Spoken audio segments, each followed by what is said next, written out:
Well, now I am joined on the phone by funny man Pierre. So you're in Edinburgh at the moment. You've got a performance tonight, is that right? I do indeed, 9:15. 9:15. And where are you? Let's get the important things done first. So where are you and what's the show? I am in the Pleasance Courtyard in a venue called Bunker 2 at 9:15 p.m. And the show is a stand-up show which is sort of themed rather than narrative-driven around becoming British and what to do during the day when you have nothing else to do, when you're unemployed. And what's it called? And what's it called? Oh, that's a good point. It's called Pierre Novellie is Mighty Peter. Now, where did Mighty Peter come from? Right, I've had to take this out of the show for reasons that will become clear. So I actually never explained it, and no one ever asked. So I feel justified. Apart from you. So thank you for that. I genuinely, about a year ago, had a dream where Ringo Starr told me to call it that. Which is just, literally, that's just what happens. And then the problem is, if I say that in the show, A thinks I've made it up. B thinks that there was supposed to be a punchline there, but I was too stupid to write one. So they go, oh, that's a bad, unfunny thing to lie about. And they go, no, it's a true thing that's not meant to be a joke. Ooh.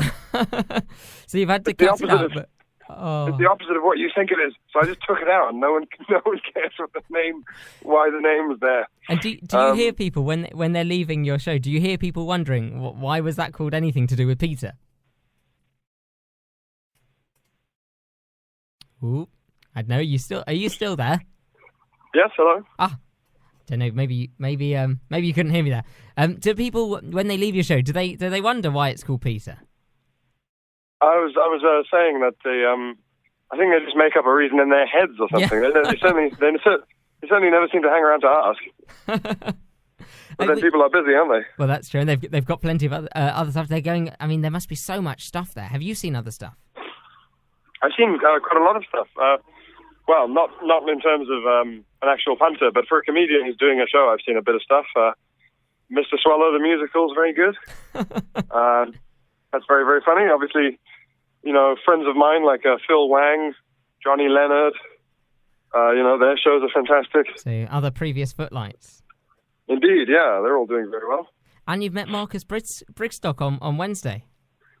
Yes, indeed. I met Marcus Brigstock. I was doing a bit of filming, and me and him got to hang out for a bit, which is cool, because I've been a fan of his since I was 15 or 16. Yeah, that's amazing. You're mixing with the best at the moment. Yeah, but I mean, you could say that about the waiter at the Ritz. That's true.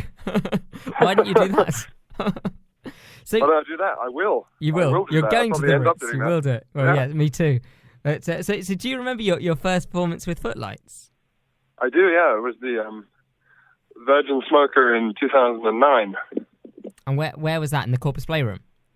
No, it was the ADC. The ADC one. Okay.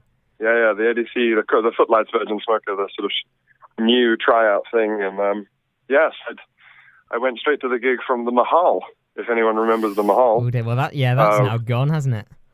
Yeah, that's gone. Who'd have thought that business model would fail?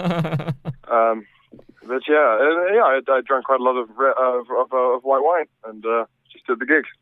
White wine and curry. What a wonderful combination. A recipe for humour and indigestion. Well, yes. So long as the audience is on the same stuff, it's absolutely fine. So you were doing 10 minutes there, and you're now doing an hour. Is it as an hour stand-up?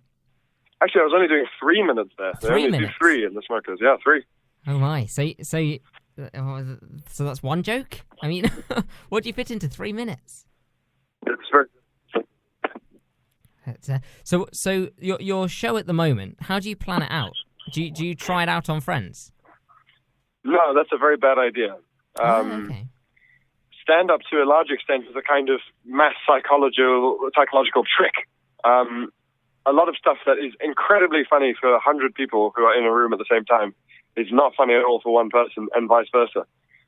I've had jokes where friends have said that it was incredibly funny, and of course it'll work. That's solid gold, and then just dies on its hole. And then equally, I've had things that I've said to my friends, and they've looked at me like, "You're joking, right? You're not going to say that on stage." And then it's been some of the best material.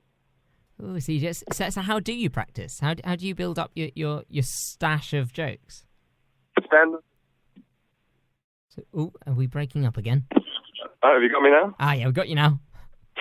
Stand-up is one of the few things that, unlike singing or music or acting or like with a monologue, you cannot rehearse on your own. You can't really practice it. You can only get better by doing the actual thing itself live. So that's why you're Edinburgh, and do you tour to other locations throughout the year as well? Is that how it works? We don't really tour unless your specific show is being offered a tour deal. You just gig wherever people pay you to go. And where have you gone? So I've gone all over the place. I've gone to the very, very tip of Wales. I've gone to Cardiff, Liverpool, Glasgow, Newcastle, Dorset, Portsmouth, Bournemouth, Plymouth, all over London. You've not gone back to South Africa? No. I try to avoid going back there. How would they take your humour? Because a lot of it is about sort of British and South African similarities, differences. Well, I can tell you that South Africans who live in the UK enjoyed it a lot. Okay. But I'm not. But did they leave for a reason? Well, exactly. Yeah. The humour is about why it's a good idea to go. So if I did it to people who insist that it's a good idea to stay. How old were you when you left? 7. Okay, because you've still got an accent, a bit of one. Well, I did grow up surrounded by my family. We didn't all become Cockneys when the plane landed. Oh, that's a shame. So where are you going next after Edinburgh? You're there for a month, are you? Yes. Yeah. I arrived here on the 30th of July, and I'm here till the 25th of August. That's every night, is it? Every night. Wow. Well, that'd be hard work. So I assume a rest first, and then maybe. And then what happens? Well, if I'm very lucky, no time to rest at all. Just loads of paid work. If things, in an ideal world, you'll have a very stressful life where you can't ever see anyone socially. Oh, that sounds wonderful. Yeah. That's my plan in life. No friends apart from through the radio. That's my plan. Exactly. So what sort of stuff are you looking at? Is it all stand-up, or is it on television, in the panel shows? Oh, anything. Any way I can get paid to just mess around, I'll do it. I don't mind. Well, stand-up is an option, but if you want to pay me to enough money to sort of... To have people laughing, it sounds great. Yeah, whatever, fine. Well, I warned you about this bit before we went on air. Someone who's I'm going to chat with later on in the show has volunteered the first line to a story. And all of my guests along this series of Drive Time shows are going to give me the next line of the story. And we'll see where it goes. So you'll only hear the one line ahead of the line that you're going to give. So Mike Dignam is the guy who has given you this line, and let's see what you then come up with for the following line. I woke up yesterday morning, jumped in a taxi, and said to the guy, "Take me anywhere." Did you hear that? I did not. Okay, I'll give it to you again. So here we go. This is Mike Dignam giving you the first line of your story. I woke up yesterday morning, jumped in a taxi, and said to the guy, "Take me anywhere." I woke up, in the morning, and I said to the guy in the taxi, "Take me anywhere." Okay, and so you want another line for that from me? Yes, please. Okay, let's think. So I woke up in the morning, and I said to the taxi man, "Take me anywhere, take me anywhere." Okay, the taxi driver made sure I had at least £100 on me, switched the meter to an infinity sign, and put his foot down on the pedal. Ooh, very good, thank you. That's all right. Who on earth knows where that one is going to take us?